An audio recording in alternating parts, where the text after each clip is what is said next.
Dans cette nouvelle vidéo, nous allons ensemble réparer un incubateur de capacité 352 œufs de marque chinoise. C'est un incubateur qui m'a été confié pour réparation. Donc, je vous montre comment je diagnostique la couveuse, quelles sont les modifications que je vais y apporter et les réparations éventuelles. Si tu es nouveau sur cette chaîne, n'hésite surtout pas à t'abonner. Je suis Ulrich Saka, ingénieur en production animale, et bienvenue sur la chaîne Small où nous parlons d'agriculture et d'élevage.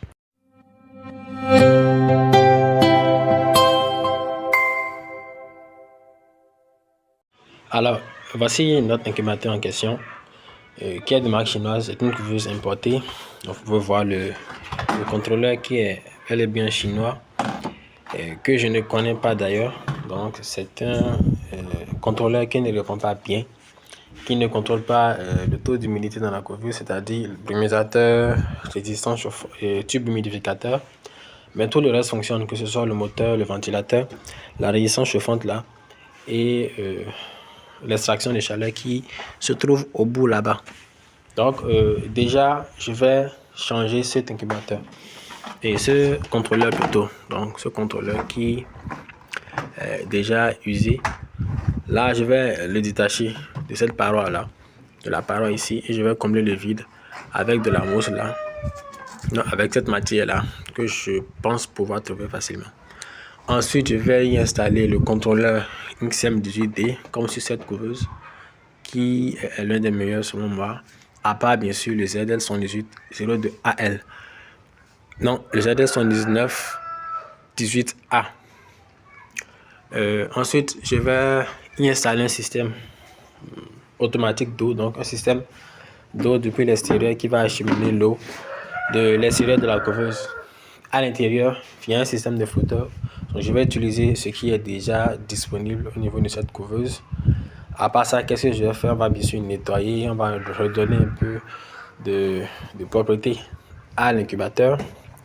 Nous allons également vérifier s'il n'y a pas de fuite de chaleur, un peu comme ici, où là le contreplaqué, ou plutôt la matière utilisée qui est, je pense, de la tôle en alu, est déjà un peu endommagée. Nous allons voir comment réparer ça et fermer les trous qui pourraient influencer la montée de la température et la stabilité dans la couveuse. Donc nous allons commencer déjà par retirer ce contrôleur là, identifier quel fil correspond à quel équipement, rediriger ce fil vers le XM18D que nous allons installer là, toujours en utilisant les caractéristiques de l'incubateur. Donc tous ces fils là vont ressortir par ici, et via un boîtier nous allons installer le XM18D là. Donc au fur et à mesure je vais filmer, vous allez voir comment ça évolue. Alors, si vous êtes intéressé par la fabrication des couveuses entièrement automatiques, nous avons mis au point une formation, plutôt deux formations, qui vont vous permettre de pouvoir maîtriser cette fabrication et de pouvoir, pourquoi pas en faire un métier, fabriquer des incubateurs, les revendre ou tout juste pour votre propre utilisation. Donc, la première formation est sur la fabrication des couveuses entièrement automatiques 220 volts. La deuxième formation est sur la fabrication des couveuses mixtes, donc toute l'installation en 12 volts. C'est une couveuse qui peut fonctionner en 12 volts comme en 220 volts. Donc, si vous êtes intéressé par ces différentes formations, n'hésitez surtout pas à nous contacter au plus 229 01 95 47 48 28. Aussi, si vous avez du mal à vous approvisionner en équipement d'incubateur, je suis disponible pour vous livrer. Vous avez également en dessous de cette vidéo, dans la description, un lien qui va vous diriger vers notre groupe où nous faisons des groupages. Nous importons des matériaux depuis la Chine à moins de coût pour nous faciliter la vie et pouvoir fabriquer nos incubateurs à moins de coût. Pas seulement les incubateurs et les équipements d'incubateurs, mais également les matériels d'élevage comme les abreuvoirs, les tétines pour lapins et plein d'autres espèces que je publie régulièrement. Donc, si vous êtes intéressé, n'hésitez surtout pas à cliquer sur le lien de ce groupe, à intégrer le groupe et à être à l'affût pour toutes les publications que j'aurai à publier dans le groupe. Alors là, nous avons évolué dans la réparation de cette couveuse. Nous avons déjà débranché tout ce qui était relié à l'ancien contrôleur. Donc, je me suis dit que ce qui pourrait remplacer l'espace que ce contrôleur aurait créé si on l'enlevait, ce n'est rien d'autre que lui-même. Donc, j'ai décidé de laisser ça à sa place là, jusqu'on ne va pas, on ne va faire aucune connexion dessus. Donc là, je suis en train de créer une déviation de tous les éléments là, pour que tous les fils là sortent par ici, donc à l'extérieur ici, et que je puisse y installer le contrôleur XM18D. Je pense que ça sera plus simple pour la fabrication. On a également déjà commandé les tuyaux, le robinet, le flotteur pour le système automatique d'eau. Donc j'ai fait enlever ça. Pareil pour les éclosoires et les alvéoles.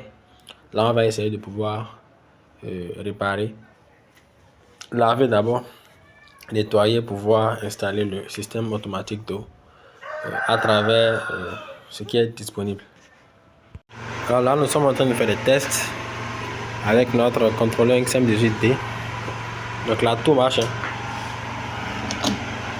Que ce soit le brumisateur, le ventilateur, la résistance chauffante et même le moteur marche. Il ne reste qu'à le fixer sur le fer. Les freins de course également, l'extracteur de chaleur. Bref, tout marche comme sur des roulettes. Donc là, nous avons fait sortir les fils par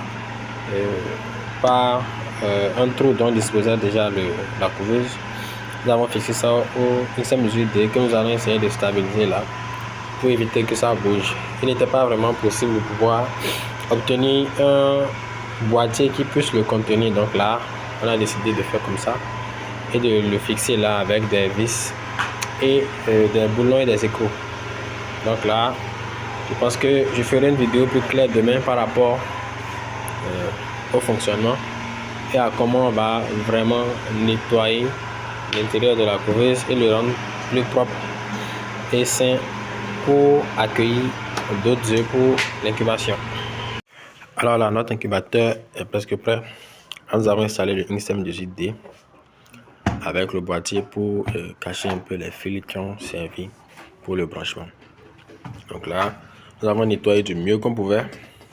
C'est une couveuse qui est restée vraiment sans fonctionner pendant plusieurs années. Donc ça, je pense que le propriétaire va essayer de refaire la peinture et le rendre un peu plus esthétique. Donc là, nous avons installé également notre système automatique d'eau. Là, c'est le tuyau qui va acheminer l'eau depuis le dehors vers le récipient en aluminium qui se trouve là, avec bien sûr son système de flottaison.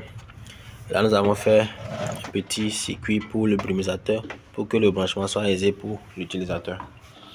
Donc, j'espère que vous avez aimé cette vidéo. Si vous avez des apports à faire par rapport à la modification de cette vidéo, n'hésitez surtout pas à nous contacter et à laisser un petit commentaire pour nous dire comment nous aurions pu améliorer, qu'est-ce qui ne vous a pas plu, qu'est-ce qui vous a plu et quelles sont les suggestions que vous nous faites pour d'autres couveuses éventuellement. Merci, on se dit à la prochaine dans d'autres vidéos.